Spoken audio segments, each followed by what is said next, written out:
Hi everyone, let me ask you a question. Have you ever tried to explain what you do to your family and friends and gotten a blank look? Or is fear holding you and your online business back right now? Now, if you answered yes to either of those, you're going to love this month's free newsletter. How do you get a copy? Head on over to writecom.com now. And by the way, if you want to make more money with your online business, you are going to love our coffee bean money making idea inside.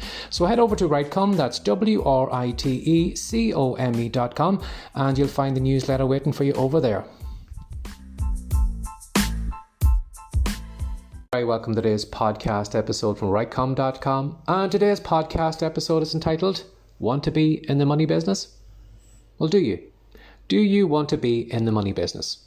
If you do, there's a really simple way you can get into the money business. Realize you're already in the money business. You're not a writer, you're not a blogger, you're not a plumber, you are not a dog groomer. You are in it for the money.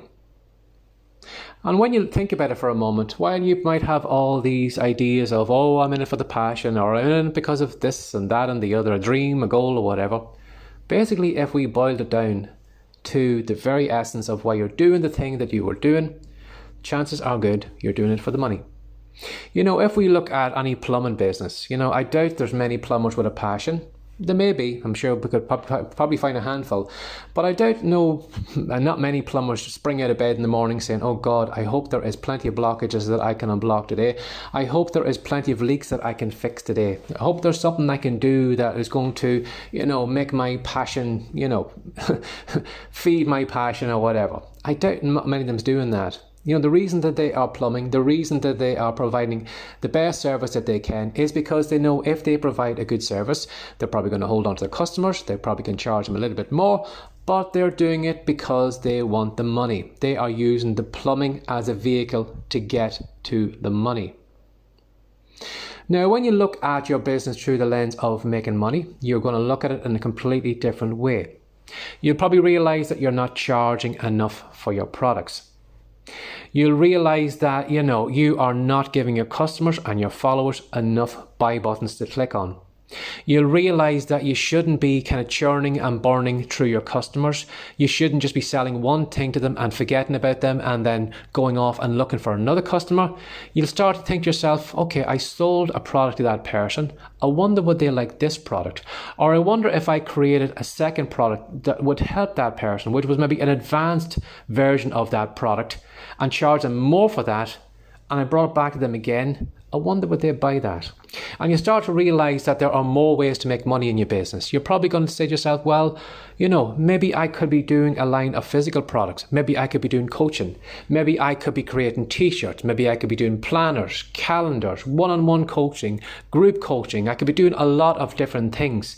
And when you look at your, business through that eyes, you'll realize that, some people, unfortunately, even though they want you to be successful, aren't really supporting you.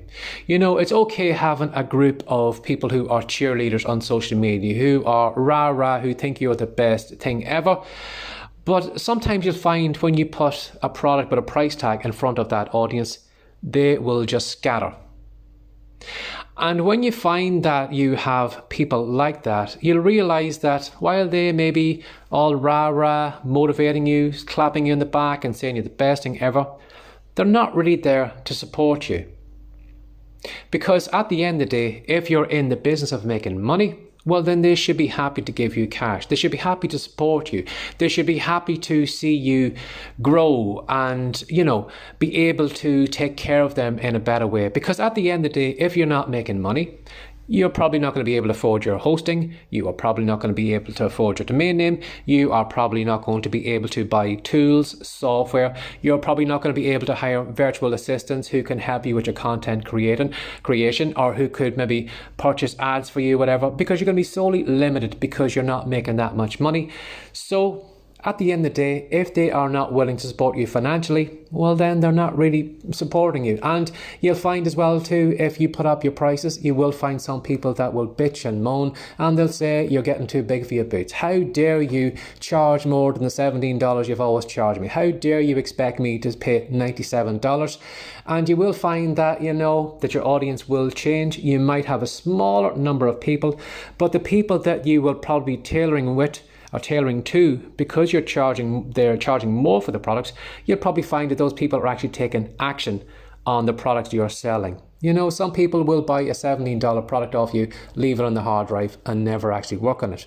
But you will find maybe somebody who will buy maybe a $97 digital product who is more invested in that product, and because they are more invested in that product, are actually getting results and are actually coming back to you and saying, your product changed my life. And the reason your product changed their life was because you put a higher price tag on it, which made them take it more seriously, which made them work on it to get their value back out of it, which got them the end result. Would you rather sell a product to someone for $17 and then sell a kind of a little bit advanced product for $97? But would you rather people say, oh, what's Barry's products like? Have you bought anything off him? And you say, yeah, I bought a $17 product. Yeah, I bought an ebook off him. Yeah, it was okay. Did you get any results with it? No, it was okay. And then somebody comes along and says, have you bought any of Barry's products? And someone says, yeah, I bought a $97 product. It was really fantastic. I did all the steps he did in it, and I got this result. So you'll find sometimes that if you are selling a product at a lower price, you're not really helping those people, and those people aren't advertising you. They're not going to their friends and saying, oh, you should come over here and get this report. You'll only find that when it's somebody who's gone through a higher paid product, that they will probably recommend you to other people. The people who pay low for your products probably aren't going to recommend you. They are probably just filling the hard drive with report after report after report. And the more you kind of think about what you're doing through the lens of making money, the more you are going to realize how much time you are wasting or losing doing things that aren't making you money. If you look at social media as a making money kind of thing, you're not going to be over there just hanging around on it, just liking, cat videos and just sharing junk. You're probably going to be over there because you're going to be trying to build a herd. You are going to try and get people from a Facebook page over to your Facebook page. You are going to, try and make every action you make a money-making action. Because at the end of the day, whatever you're doing right now is either putting more money in your pocket or it's taking money out of your pocket. Again, even this podcast episode, there's probably other things I could be doing right now, but the reason I am recording a podcast episode is because I want to get in front of a larger audience. I want to build a herd. I want to get that herd on my email list. I want to sell that herd products and services and coaching in the future. And that is the reason I'm doing that. Now, sorry to burst your bubble there in case you thought maybe this was a passion thing. Again, I am a little bit passionate about podcasting. I do like recording the podcast episodes. I do like helping people. I do like, giving tips and tricks and helping people. But at the end of the day, behind all of that, I'll be honest, I'm in it to make the money. And the reason I'm in it to make the money is because I've got a mortgage to pay. I've got a roof over my head. I know the more money I have coming in, the more people I can hire to help me out, and the more I can make the Rightcome site a lot stronger than it is. So have a look at your business today and think to yourself, I am in the business of making money. Now, if you are someone who argues with me on that and says, well, I'm just in it for the passion, that's fair enough. But there will be some point where, that passion may run out, or that passion isn't going to pay for all those different things. And you may find that you're going to lose your platform, you lose your domain name, but you won't be able to grow your business as much because you don't have the money in it to kind of boost it and push it along. It's going to be the fuel that is going to power your business on. And if the fuel isn't there, well, then you're just going to find that business is just going to limp along, or it's just grind to a halt because there's nothing there to help it going. So, do you want to be in the money-making business? Think about it. You're already in the money-making business. You are using the vehicle you are in right now to get to that end point. So have a look at what you're doing right now. How can you make more money? Now, doing that may allow you maybe to do things you've never done before. Maybe do a podcast, because maybe if you get it popular, you can start selling some advertisements on it. You could maybe get some people onto an email list. You may find then, well, maybe I haven't really considered maybe branching out, maybe going back to customers who I already have sold to before and saying to them, what other product would you like me to create? How can I help you more? Would you like to hire me as a coach? Maybe some of those things will come to mind when you start thinking of your business as a money-making business. Because if you don't think about it in a money-making way, unfortunately, as I said, it's going to grind to a halt. So as always, have a lovely day. Take care. Bye-bye. Thanks for joining us today. If you'd like more from the Rightcome.com podcast, be sure to subscribe now for more tips, tricks, and ideas you can use to make more money from your words. See you in the next episode.